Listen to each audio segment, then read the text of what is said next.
¿Cómo están? Muy buenos días o tardes, dependiendo de en qué parte del hemisferio o el mundo nos acompañen, y bienvenidos a esta segunda sesión del segundo día de la semana Outsource to LAC Virtual 2020. Desde hace 9 años, Outsource to LAC ofrece un espacio a las compañías de servicios digitales globales de América Latina y el Caribe, donde pueden aprender de los expertos de la industria a nivel regional y global sobre las más recientes innovaciones del sector. Este año, nuestros ponentes hablarán de los nuevos retos generados de la pandemia, pero solo para después compartirnos ejemplos de cómo, gracias a los servicios de tecnología, cada vez contamos con más herramientas para ajustarnos a esta nueva realidad. Nuestra sesión de hoy será en idioma español y ofreceremos interpretación simultánea al inglés. Today's session will be delivered in Spanish, and we will offer simultaneous interpretation into English. Los invitamos a que compartan sus preguntas en la sección de polls. Al final de la presentación habrá tiempo para compartir estas preguntas con el presentador. El día de hoy estoy honrada y es un gusto presentarles a Juan Pablo Capello. Juan Pablo Capello es el fundador del estudio jurídico PAG Law, basado en Miami, desde donde asesora emprendedores de la región. Reconocido tanto como abogado como inversionista, recientemente fue nombrado uno de los hispánicos de mayor influencia en Estados Unidos por la revista Poder y uno de los top 50 emprendedores por la revista Business Leader Magazine. Dentro del mundo de tecnología, Pablo es conocido como uno de los socios de Patagon.com, compañía que fue comprada por el Banco Santander por más de $700 millones. Juan Pablo ha cofundado IdeaMe, Lab Miami, Lab Ventures y Wonder, que fue comprado en el 2020 por Atari. También publica una reconocida columna sobre el tecnolatino y es creador del podcast Aquí y Ahora el Tecnolatino Habla. El día de hoy nos hablará sobre cómo emprender en tiempos de COVID-19. Juan Pablo, bienvenido y adelante. Bueno, muchísimas gracias a todos por acompañarnos. Es un placer estar acá y gracias a todos por haber organizado este maravilloso encuentro. Una oración que siempre me ha encantado es esta oración que hay décadas que nada pasa y hay semanas que décadas pasan. Y la verdad, viviendo esta cuarentena, muchos en el mundo del tecnolatino se han enfocado en una estadística que me parece maravillosa, que es esta estadística de la penetración de e-commerce en los Estados Unidos y en América Latina. Y los porcentajes son más o menos los mismos, que la penetración, las ventas online en los Estados Unidos desde el 2010 al 2020, o sea, en 10 años, subieron del 5 al 15%. O sea, tardaron 10 años de ir de un 5% de las ventas online a un 15% de las ventas online. En las primeras 8 semanas de la cuarentena, vimos ese porcentaje subir de un 15% a un 28%. O sea, 15% de las ventas estaban online antes de la cuarentena y 8 semanas después habíamos subido al 28%. O sea, vimos el mismo nivel de crecimiento en 8 semanas de ventas online que habíamos vivido en los últimos 10 años. O sea, este tema de los cambios, o sea, empezaron a agarrar vuelo de una manera impresionante, ¿no? Y eso me parece una cara de una moneda que tiene posiblemente 2 caras. Y un tema que yo vengo diciendo a muchos de los emprendedores con quien vengo trabajando es, hay que tener presente de que los cambios que estamos viviendo pueden ser cambios muchísimo más dramáticos de lo que esperamos. Yo, y siempre les cito el siguiente ejemplo. Nosotros en Patagon, cuando vendimos la empresa en 700 y tantos millones de dólares al Banco Santander a principios del año 2000. El día que vendimos la empresa, el Nasdaq, el índice de bolsa de las compañías de tecnología de bolsa en los Estados Unidos, superaba los 5.000 puntos. 6 meses después que habíamos vendido Patagon, ese mismo índice se transaba en menos de la mitad de ese valor. O sea, la verdad, bajó de 5.000 a 780 puntos. O sea, bajó casi el 87%. Lo que mucha gente se olvida es que 10 años después, o sea, en el 2010, el índice del Nasdaq solamente llegaba a tocar los 2.500 puntos. O sea, imagínate, nosotros al momento que vendimos a Patagon en el 2000, el índice del Nasdaq valía 5.000. 10 años después, en los Estados Unidos, con todo el motor de esa economía, etcétera, el Nasdaq solamente valía unos 2.500 puntos, o sea, la mitad. Para mí, ¿por qué eso es relevante? Es relevante porque hay muchos que ante la pandemia y ante el COVID, lo que vienen aconsejando es, para mí, consejos de la abuelita, consejos como, y esto cuando digo gente, digo Sequoia, uno de los fondos más importantes de los Estados Unidos y del mundo, te diría uno de los 3 fondos más importantes.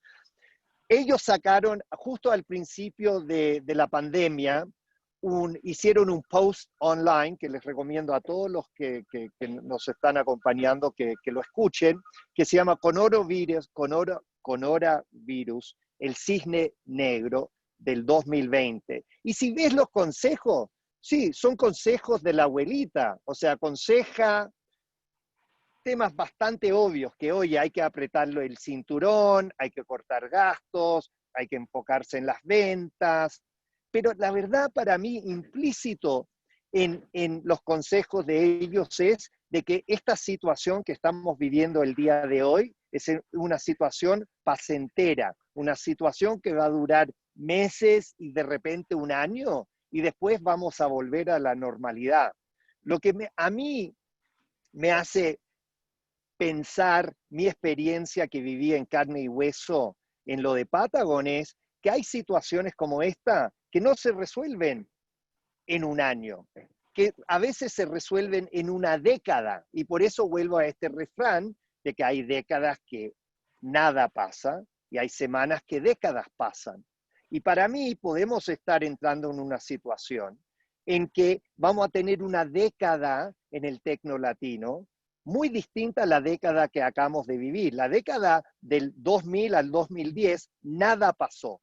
La verdad, nada pasó. El tecno latino, año tras año, era un ecosistema de entre 150 a 300 millones de dólares y no iba con su alta y baja, pero no salía de esos rangos.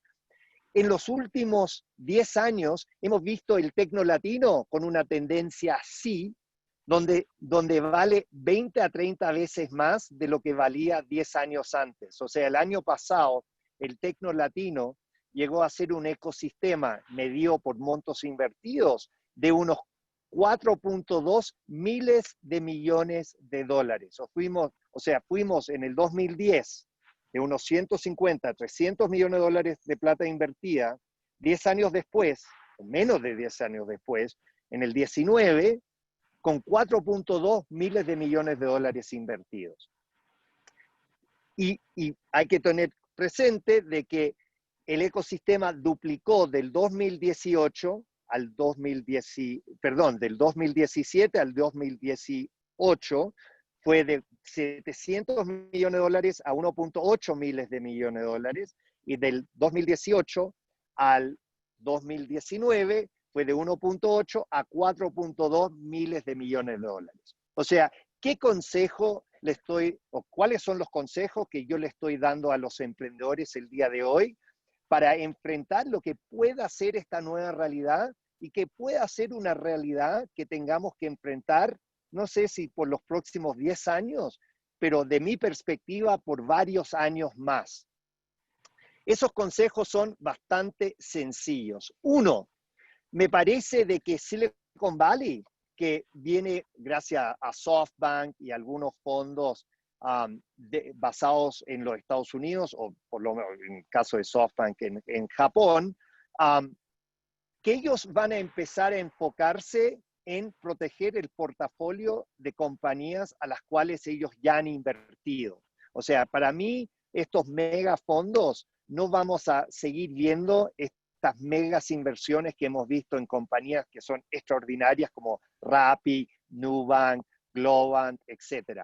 Lo que tenemos que tener presente es que el porcentaje de la torta, el pedazo de la torta que va a recibir América Latina de estos fondos internacionales de capital de riesgo va a ser un trozo más pequeño. Y eso, ¿qué nos obliga a pensar a nosotros como emprendedores? Nosotros tenemos que empezar a pensar de que nuestra salida, nuestra manera de conseguirle liquidez a nuestros inversionistas ya no va a ser pasándole la empresa a uno de estos megafondos. Que la verdad nosotros tenemos que empezar a construir empresas que van a ser atractivas para los grupos económicos locales.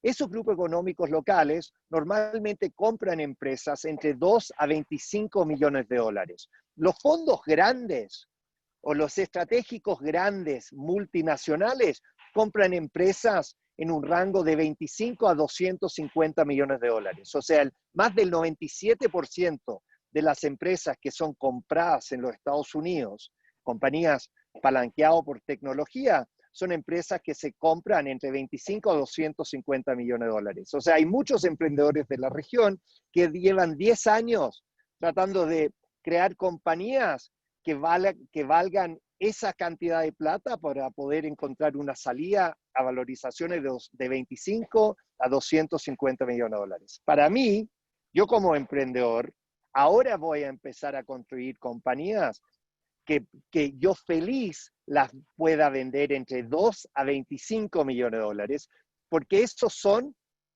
los valores que grupos económicos locales están dispuestos a pagar por las compañías.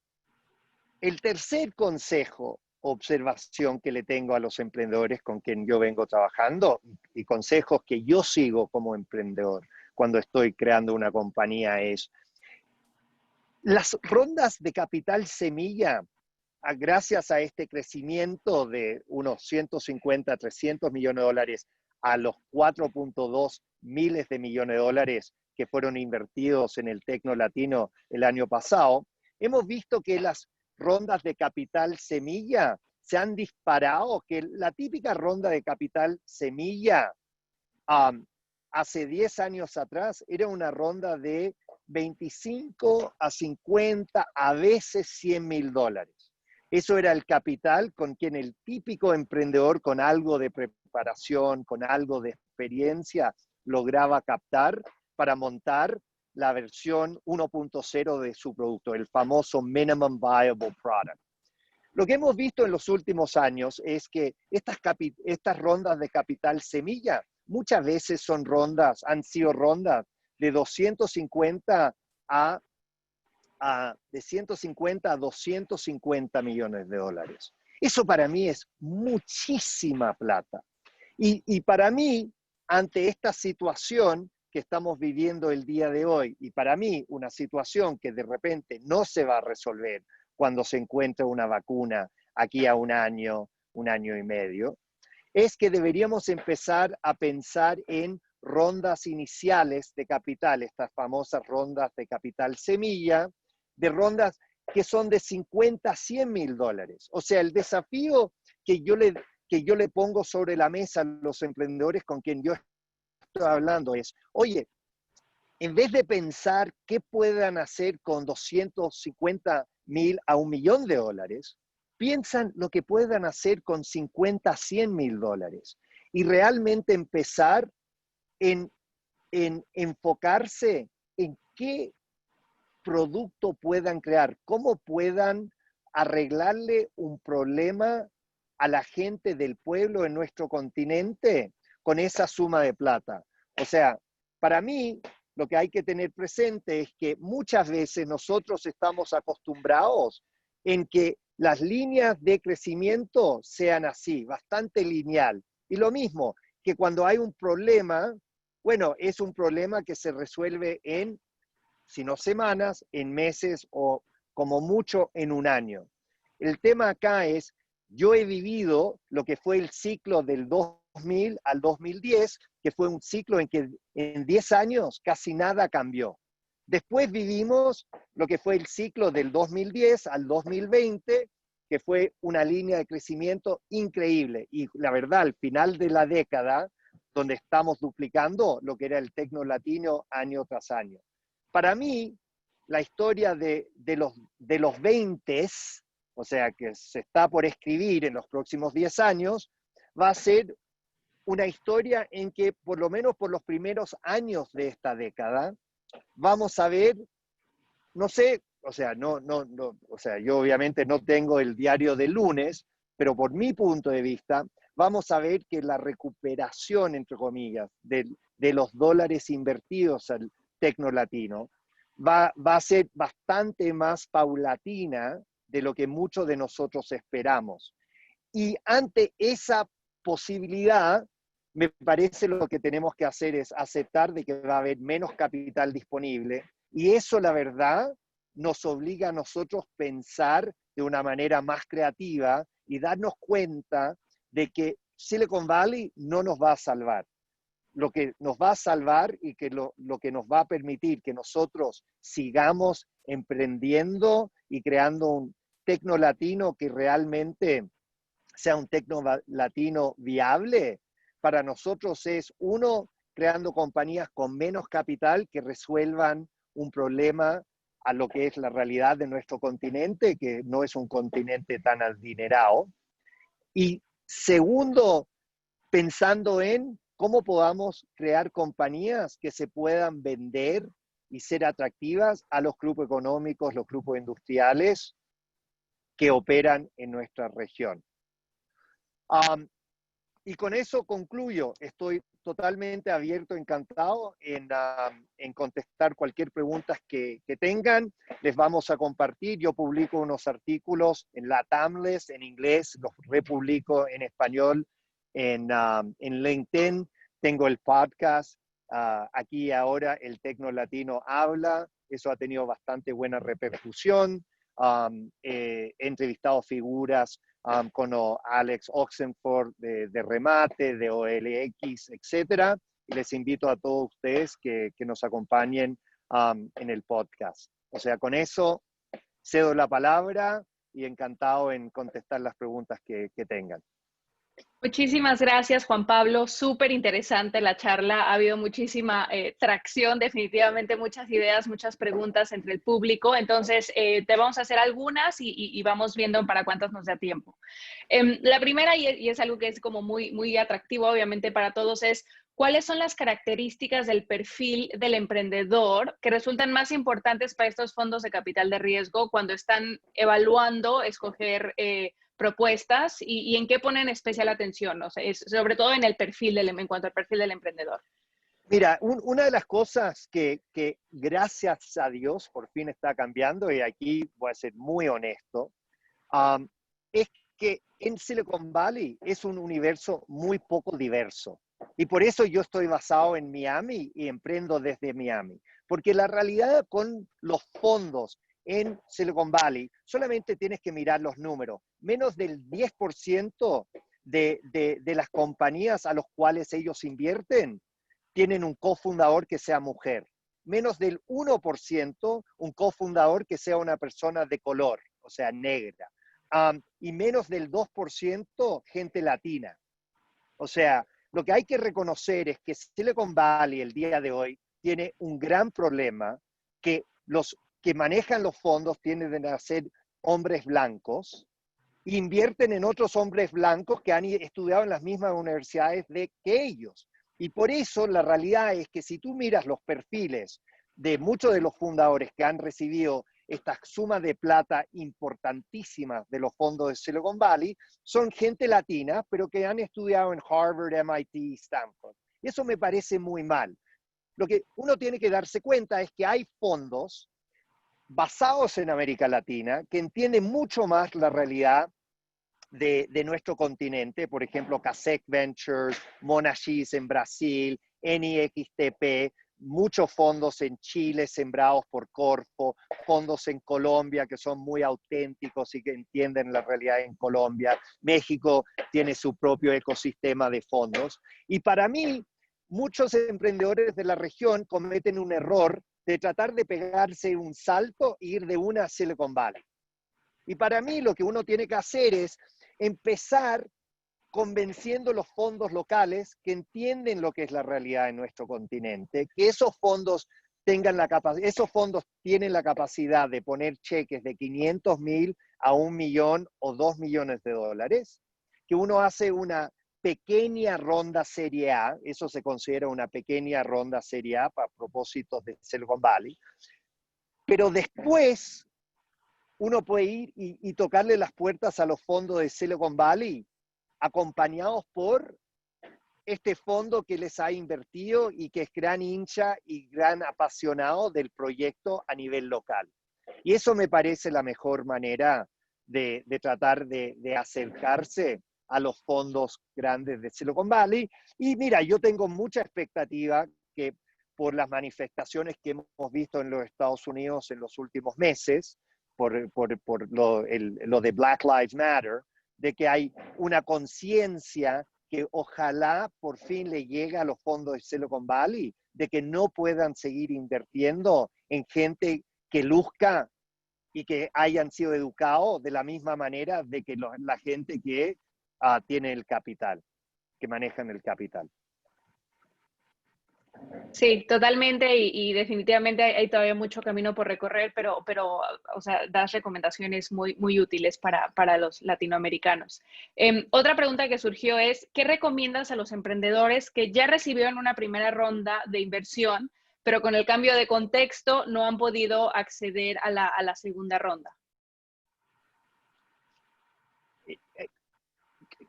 Casi te diría, teniendo demasiada plata, y que uno piensa que eso es una meta en sí mismo. Lo que tiene es casi como un casamiento, que el trabajo difícil empieza el día después de que uno se ha casado, que es el principio de un nuevo camino.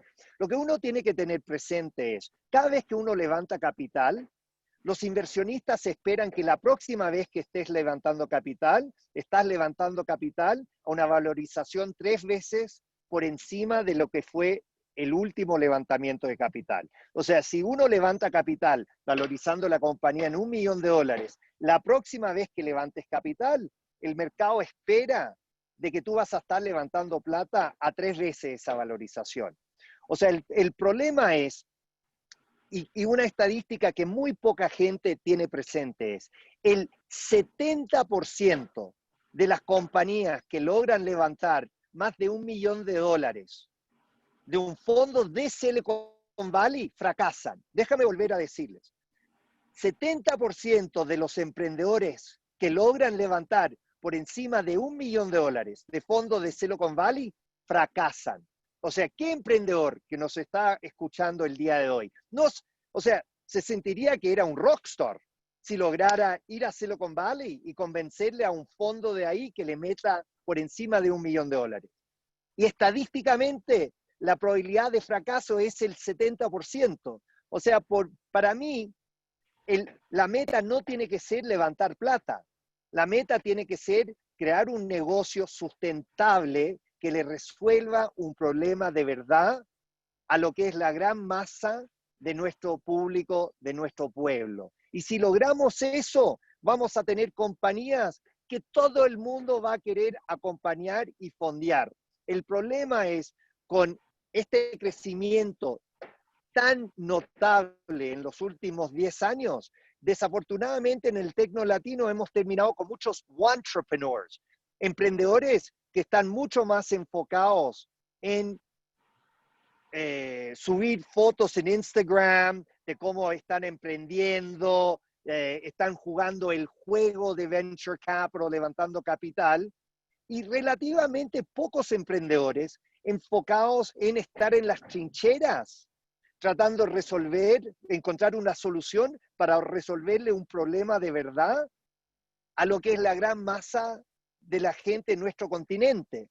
Y para mí, las grandes megacompañías que van a escribir historias en los próximos 3, 5 y 10 años en la región son compañías que no apuntan hacia el top 1%. Son las compañías que realmente no sé si es la base del pirámide, pero por lo menos en el medio del pirámide, que se enfoca en ese público de clase media baja, y les empieza a resolver los problemas de esa gente. Y sobre enfocarte en este grupo de en medio, ¿qué opinas Sí. de crear soluciones para un mercado regional versus un mercado peruano, mexicano, argentino, etcétera? Mira, la realidad es que fuera de México y Brasil, el emprendedor o sea, uno puede crear sin lugar a duda una compañía, un reloj suizo que valga entre 2 a 25 millones de dólares para vendérselo a un grupo económico, y eso puede ser una compañía que se enfoca en Chile, en el Perú o en Colombia. Sin lugar a duda. Si uno está aspirando a crear una compañía que supera una valorización así, y ojo en hacer eso, porque ya cuando has creado una compañía que valga, que la quieres vender en 50 millones de dólares, ten presente que los grupos económicos locales no te la van a comprar. O sea, te tienes que empezar a preguntar, estás creando, es casi como crear un auto demasiado bueno que nadie tiene la chequera para comprarla, ¿me entiendes? O sea, tienes que realmente pensar cuál es tu norte. Pero para contestar tu pregunta, si tu norte, si tú eres un Wenceslao Casares y quieres escribir historia, bueno, sí, tienes que ir con una estrategia regional. Pero lo que tienes que entender es que América Latina, el 76% del poder adquisitivo de toda la región está en Brasil y México. O sea, es imposible pensar de que tú vas a tener una compañía relevante a nivel internacional si no eres un jugador importante en Brasil y o México, y ojalá y México. Pero por lo menos, o sea, para mí, Chile, Colombia, Perú puede ser una prueba piloto, pero si uno realmente quiere pensar en grande, tienes que ir a México o a Brasil. Eso dicho, yo, Juan Pablo Capello, no tengo ningún problema en crear una compañía que valga 2 a 25 millones de dólares, que va a ser una perla, que va a ser un reloj suizo, y para vendérsela a un grupo económico local. Y eso sí es un proyecto donde te puedes enfocar en un solo país. Otra de las preguntas que llegó fue, me gustaría preguntarle a Juan Pablo si cuando vende compañías incluye propiedad intelectual y qué tipo. Y el follow-up de eso es, ¿qué opina del estado de madurez del mercado para ecosistemas digitales ante lo cerrado de los círculos de los tomadores de decisiones? Bueno, sí, mira, cuando uno vende una empresa, o sea, lo que está comprando el comprador es el equipo y la propiedad industrial. O sea, nosotros, por ejemplo, en febrero, por suerte, o sea, yo he vendido más que 2 compañías, pero he tenido mucha suerte con las 2 compañías más emblemáticas que hemos vendido. Nosotros vendimos Patagon 3 días antes que empezara a bajar el Nasdaq. O sea, fuimos de 5.000 a 750, y eso por sortudos nomás. Y después nosotros vendimos hace poco una compañía que yo había cofundado, Wonder, que era un dispositivo móvil optimizado para los gamers, y se lo vendimos a Atari, me parece como el 21 de febrero, O sea, 3 semanas antes que el mundo entrara en cuarentena. Y ahí tuvimos muchísima suerte. Pero en ambos casos, lo que estaban comprando, en el caso de Patagon Santander y en el caso de Wonder Atari, era la propiedad industrial y el equipo de trabajo. O sea, por eso es muy importante, por la parte legal, tener la casa realmente bien armada. Porque el problema a veces es, para los emprendedores, cuando van a vender su negocio, el negocio ha estado organizado de tal manera de que para los fondos no les causaba ruido, pero lo que tienes que entender es el nivel de due diligence, el nivel de formalidad que te exige un fondo está acá. El nivel de formalidad que te exige un eventual comprador está acá, muy por encima. Y lo que uno tiene que hacer es es casi cuando uno va a vender una casa, que le tienes que meter un poco de mano antes, pintar las paredes, asegurarse de que el techo no tiene un liqueo. Bueno, hay que hacer ese trabajo un año antes que quieras vender la compañía. Porque muchos de esos arreglos, igual como en una casa, a veces cuando empiezas a doble chequear, te das cuenta de que hay más filtraciones de lo que uno esperaba, y arreglar esos problemas, entre comillas, tarda más tiempo de lo que uno se hubiera imaginado. Entonces, mejor hacerlo bien desde el principio para después no estar atrasando otras cosas. Exactamente, exactamente. Y Eh, lo que hay que tener presente, perdona, es sí. que estas oportunidades de vender las compañías, no sé, o sea, uno tiene que aprovechar estas ventanas que se abren y se cierran. Y uno Ujú. tiene que estar preparados.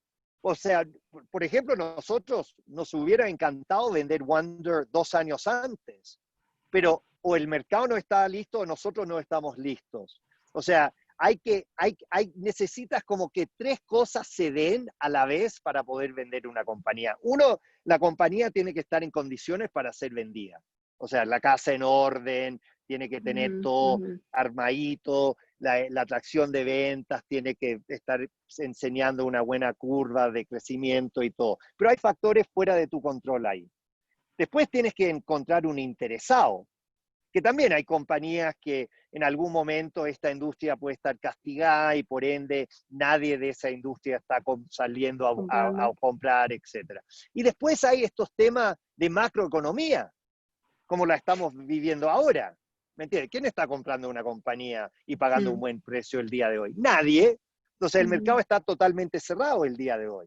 O sea, por eso es casi esa expresión de que el hombre propone y Dios dispone, es como el emprendedor propone y el mercado dispone.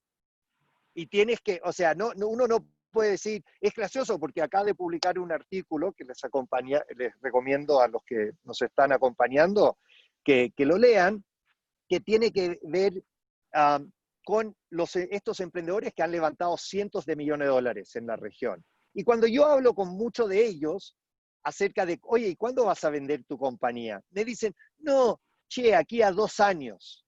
Y casi te dan como en el marzo del Sí, sí, sí, sí. 2022, y yo, flaco, o sea, no estás en, flaco o flaca, porque hay mujeres también, yo le digo, no están entendiendo la realidad de lo que es vender una compañía en 500 millones de dólares. O Mm, sea, para darles una idea, solamente también, porque me parece que hay mucha gente que se mete a este mundo que no entiende las estadísticas. Entre Facebook, Amazon, Twitter, Microsoft, y me estoy olvidando de la quinta, pero Apple, de las 5 megacompañías de tecnología en los Estados Unidos, en los últimos 20 años, ellas han comprado 29 compañías por encima de $1 billion, entre las 5. O sea, compran menos que una compañía al año por más de $1 billion entre las 5. O sea, uno piensa, porque muchas veces los emprendedores me dicen, no, che, Juan Pablo, yo, yo creo, o sea, yo vendo esto a Amazon por $1 billion, o yo vendo esto a Microsoft por $1 billion, como si fuera poco. Lo que no se dan cuenta es que Amazon y Microsoft y Apple y Facebook y Twitter compran menos de una compañía al año por $1 billion. Y créeme que hay bastante buenas compañías para comprar en los Estados Unidos y en el resto del mundo. O sea, lo que le tienes que convencer a Amazon es comprarme a mí y ser la compra más relevante de los últimos 12 meses. No es una tarea fácil. Y por eso me parece tan importante que cuando nosotros estemos pensando en qué compañía, qué queremos hacer con nuestras compañías, tenemos que tener muy claro nuestro norte. Y para mí, el problema de la última década, y particularmente el 17, 18 y 19, es, y lo entiendo, para gente que no vivieron los años 2000, muchos de ellos piensan de que esta es la normalidad, de que el mercado va duplicando todos los años. Es casi como, imagínate, es como si tuvieras un hijo y a los 25 años le duplican su sueldo. Y a los 26 le vuelven a duplicar su sueldo. Y a los 26 le vuelvan a duplicar su sueldo. Y claro, él te empieza a decir a ti, bueno, yo no tengo que ahorrar un peso, todos los años me van a duplicar mi sueldo. Y eso es un poco lo que nos ha pasado en el Tecnolatino. Y me parece, esta pausa que todos estamos viviendo nos da una oportunidad a repensar hacia dónde estamos apuntando. Y para mí, tenemos que poner los pies de vuelta a la tierra y tenemos que empezar a volver a enfocarnos en lo que es la gran oportunidad de nuestro continente, que es palanquear la tecnología, a resolverle los problemas básicos a la gente al pueblo de nuestros países. O sea, nosotros en Patagon, la razón que yo me metí en ese proyecto era que cuando yo era pequeño, mi abuela recibía su pensión en la quincena de cada quincena. Y a ella le llegaba un cheque. Había un solo banco en Chile que está dispuesto a tomarla como cliente. Y nosotros teníamos que hacer una cola de entre 1 hora a 3 horas para depositar ese cheque. Cada 2 semanas, cada quincena. Y la verdad, el propósito original de Patagon era crear una cuenta semi-virtual con kioscos, etcétera, para que alguien como mi abuelita no tenía que esperar 1 hora para depositar un cheque. Y me parece que si nosotros empezáramos a pensar cuáles son esos puntos de fricción de que los taxistas, las empleadas, la gente que trabaja en restaurantes enfrentan todos los días y empezáramos a crear compañías para resolverle esos problemas y de repente no resolverles del todo. Pero si mi abuelita, en vez de esperar 1 hora, 3 horas en cola, tenía que esperar solamente 15 minutos a 30, a media hora, eso hubiera sido un gran avance. Y eso para mí es la gran oportunidad en la región. Ahí de esa oportunidad va a haber unicornios, compañías que valen más de $1 billion que se puedan crear, pero hay un sinnúmero de oportunidades para crear compañías viables que ganen plata, que pueden ser atractivas para nuestros grupos económicos. Y eso para mí es el desafío y la gran oportunidad de este nuevo ciclo para el Tecnolatino. Muchísimas gracias, Juan Pablo. Creo que, ay, se me cae el audífono. Creo que podríamos quedarnos acá hablando horas. Súper interesante todo lo que nos compartes. Lo bueno es que tenemos más canales para leerte y para escucharte. Les recordamos a todos el podcast de Juan Pablo y también su columna Tecnolatino. Mil gracias de nuevo por tu tiempo y bueno. Y te puedo pedir algo antes que nos vayamos. ¿Puedes compartir la lámina para que la gente, o si se quieren poner en contacto conmigo, claro, si quieren participar del podcast y si quieren leer los artículos? Sí, claro que sí. Ahí Manu la comparte en breve. Igual ya la habíamos compartido antes, pero sí, Manu ya la comparte. Ahí está. Perfecto. Pues muchísimas gracias y a todos les recordamos que tenemos una sesión de e-learning esta tarde a las 3 p.m. Hora del Este. Gracias y hasta pronto.